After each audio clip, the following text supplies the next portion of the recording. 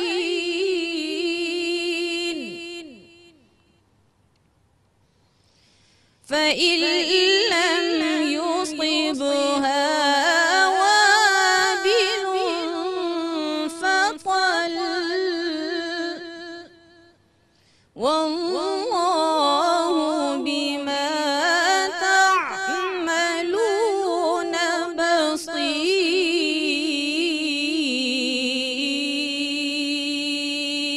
سبحان اللہ. صدق اللہ العظیم. اے ایمان والو، مت ضائع کرو اپنی خیرات احسان کر کے اور ایذا دے کر، اس شخص کی طرح جو خرچ کرتا ہے اپنا مال لوگوں کے دکھانے کو اور یقین نہیں رکھتا اللہ پر اور قیامت کے دن پر.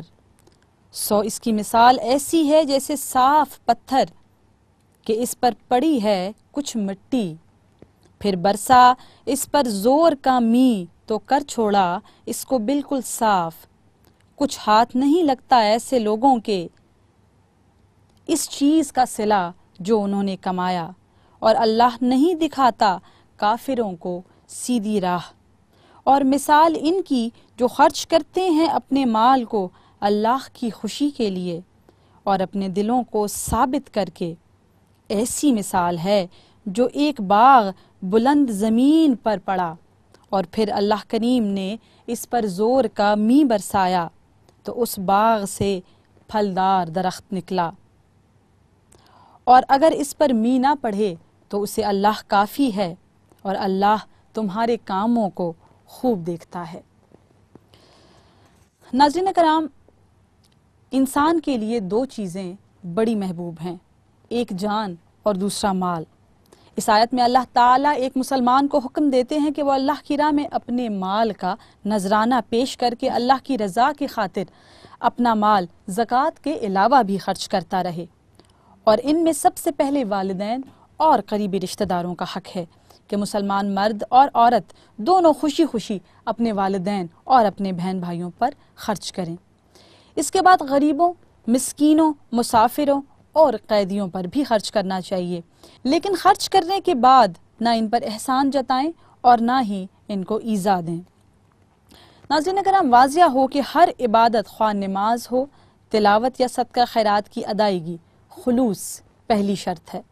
جو مسلمان اللہ کی راہ میں خرچ کرنے کے بعد احسان جتاتے ہیں اور لوگوں کو ستاتے ہیں تو ان کا مال اللہ کے ہاں قبول نہیں ہوتا. اللہ تبارک و تعالیٰ کے نزدیک صدقات اور خیرات قبول ہونے کی دو شرطیں ہیں. پہلی شرط تو یہ ہے کہ جس پر مال خرچ کیا جائے اس پر احسان نہ جتایا جائے اور اسے شرمندہ نہ کیا جائے. دوسری شرط سنت کے مطابق خرچ کرنا ہے. اس کا مطلب یہ ہے کہ اللہ کی راہ میں خرچ کرتے وقت اس بات کا لحاظ رہے کہ کسی حقدار کی حق تلفی نہ ہو. اپنے اہل خانہ کے ضروری اخراجات میں کمی کر کے یا ان کی حق تلفی کر کے صدقہ اور خیرات کرنا ثواب کا کام نہیں. حاجت مند وارثوں کو محروم کر کے سارا مال صدقہ اور خیرات میں دے دینا یا وقف کر دینا تعلیمات سنت کے خلاف ہے.